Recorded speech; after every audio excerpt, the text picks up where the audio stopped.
তাই আমার জীবনে অনেক বড় একটা কষ্ট দিবে, এটা আমি জানি। ঝগড়া হবে, দূরে চলে যাবে, জানি যেদিন আমার ফেম থাকবে না, নাম থাকবে না।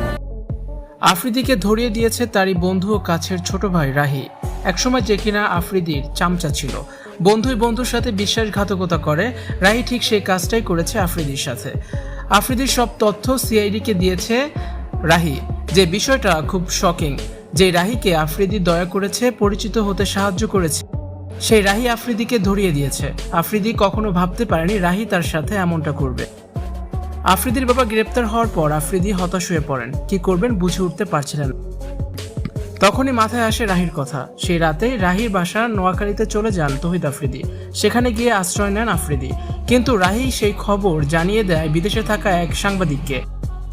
এরপর কিছুটা আঁচ করতে পেরে আফ্রিদি নোয়াখালী থেকে চলে যান তার গ্রামের বাড়ি বরিশালে।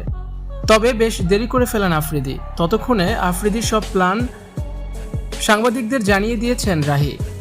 বরিশালে চাচার বাড়িতে আত্মগোপনে ছিলেন তৌহিদ আফ্রিদি। তবে রাহি এই খবরও দিয়ে দিয়েছিল সিআইডির কাছে।